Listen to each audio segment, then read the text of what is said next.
na namatay siya sa kamay ng demonyo. Ngunit idineklarang atake sa puso ng ospital.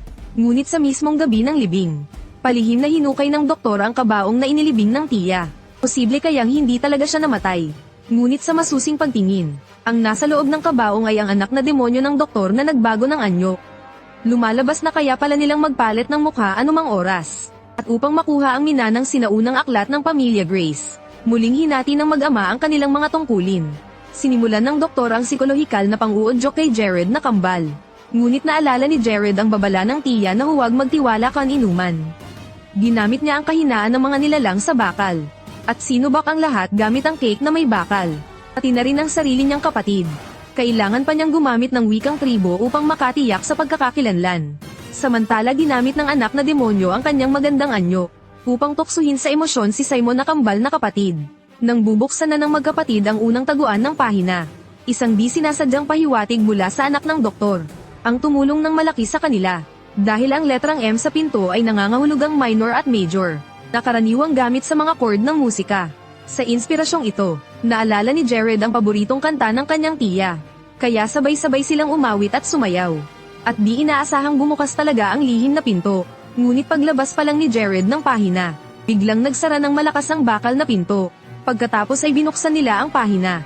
Agad nakilala ng lalaking may helmet ang lokasyon sa guhit. Kaya agad silang umalis, at mabilis na nakarating sa isang bato sa tabi ng lawa sa parke. Dito namangha si Simon, dahil sa pamamagitan ng butas ng bato ay nakita niya ang mga nilalang. Lubos na nabigla ang apat sa kanilang nakita. Dalawang puting unicorn ang naglalaro sa ilog. At nang tumingin si Jared sa batong bilog na iniwan ng tiya, napagtanto niyang ito pala ay salaming nakakakita ng mahiwagang nilalang. Ngunit hindi inaasahan na muling may mangyayaring aberya sa gabing iyon.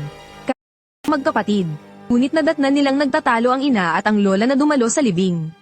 Sa hindi inaasahang pagkakataon, ang bagong nahanap na pahina ng aklat ay naging labasan ng galit ng lola.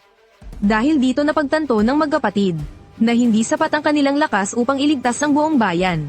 Ngunit may isa pang maliit na pangyayari ng gabing iyon, na hindi sinasadyang nagbunyag ng napakalaking lihim. Nasugatan ang braso ni Jared at na-hospital. Ngunit napansin ni Simon na naroon din ang anak ng doktor.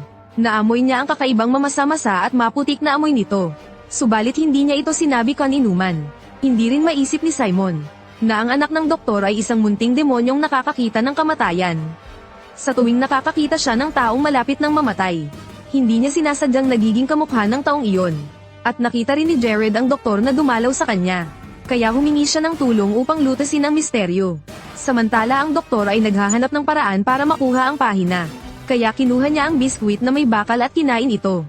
Ngunit bigla siyang nagbuga ng usok. Agad siyang nasuka. Pinilit ng elementong bakal na ipakita niya ang tunay na anyo. At sa gayon, natuklasan ni Jared ang tunay na pagkakakilanlan ng doktor bilang halimaw. Malgarat. Oo. Ngunit sino ang maniniwala sa isang problemadong bata? Iniisip ng ina na galit lamang ito ng bata sa doktor. Tanging ang kaibigang may kaparehong karanasan ang tumulong. Nahuli nila ang munting diwata na si Thimbletak na nagtatago sa lumang bahay. At sinabi nitong buhay pa raw ang tiya. Ngunit natatakot itong umalis sa lumang bahay upang iligtas siya. Labis na natuwa si Simon. Ngunit naniniwala si Jared na nagsisinungaling lamang ang madaldal na diwata. Pagkaraan ay sa mga iniwang tala ng kanilang ninuno. Ipinaliwanag ni Simon ang pananaw ni Thimbletak. Naniniwala itong nakipagkasundo ang tiya sa pamilihan ng mga goblin. At marahil ay ikinulong sa loob ng isang bilog ng kabute. At upang patunayan na hindi siya nagsisinungaling, ibinigay rin nito ang mga nakatagong lokasyon ng 4 na vault. Kaya hinati ng dalawa ang mapa. Nahati ang mga kasama sa dalawang grupo at kumilos ng magkahiwalay. Natuklasan ni Jared ang isang bakal na pinto sa unang mural. Tila may narinig siya tungkol sa isang mahiwagang pintor mula sa silangan. Kaya muli niyang iginuhit ang isang kandado sa mural. Pagkatapos ay pinaikot ang mekanismo. At hindi inaasahang nabuksan nga ang vault. Ngunit hindi ganoon kaswerte ang ikalawang lugar. Bagamat nakita nila ang simbolo ng magkakapatong na bilog sa ilalim ng tulay. Nakasaad sa pahina ng aklat na ito ang lugar kung saan lumilitaw ang higanti. Kaya napilitan silang isuko ang lugar. Samantala si Simon naman, bagamat nabuksan nila ang unang vault, isang aksidente ang naganap sa ikalawa. Nakasalubong nila ang anak ng doktor sa isang abandonadong pabrika. Dahil puro bakal ang nasa paligid. Hindi sinasadyang nabunyag ang tunay niyang anyo bilang mahiwagang nilalang. At may nakapaloob ding malungkot na kwento ng pagkasira ng kalikasan. Dahil noong una ay isang likas na gubat ang lugar na ito. Ang pag-unlad ng tao ang nagtanggal sa kanila ng tirahan. Labis na nalungkot si Simon sa kanyang narinig.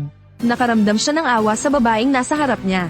Pagsapit ng gabi, natapos ni Thimbletap ang paghahanda ng pulbos. Ngunit ayon sa pahina ay kulang pa ng luha ng tao. Kaya basta na lamang hinayla ni Simon ang isang buhok, at tumulo ang isang patak ng luha sa pulbos. Ngunit ang sumunod na eksena, ay nagdulot ng isang malubhang insidenteng ikinahimatay ng marami. Ang lilang kabute ay patuloy na lumaki. Kumikislap ang mga ilaw sa loob ng bahay. Ang mga kabute sa mesa ay bumuo ng kakaibang bilog ng mahika. Biglang sumabog palabas ang makapal na itim na usok. Ngunit hindi ang inaasahang tiyahin ang lumitaw. Hindi ba ito ang taong hugis na alitaptap na nahuli ni Simon noon? Hindi ba yun si Lucinda? Tanga, biglang lumipad pa itaas ang alitaptap. Agad na nawalan ng kuryente ang buong lumang bahay. Hindi inaasahan na ang isang maliit na alitaptap ay biglang nagwala. At nabasag pa ang mga bote ng mahiwagang potion sa atep. Buti na lang ay dinampot ni Jared ang koaling patag. At sa isang hampas ay naipit niya ito sa mesa. Doon lang hamupa ang kaguluhan. Ngunit ang tumalsik na potion ay nagdulot ng pagkahimatay ng marami sa party ng ate. Pagkatapos nito, umakyat ang ate sa atep upang maghanap ng tao. At nagulat siyang makita ang kaibigan niyang nagtatago sa isang sulok. Habang hawak sa dalawang kamay ang naipit na alitaptap na may anyong tao. Di nagtagal ay may isa na namang kababalaghan ang nangyari. Biglang pumagaspas ang mga pakpak ng alitaptap at ito'y muling nabuo. Ano nga ba talaga ang nangyayari? Ngayon na naghahalo sa mundo ng tao. Ilang mahiwagang nilalang pa kaya ang hindi pa natin nalalaman.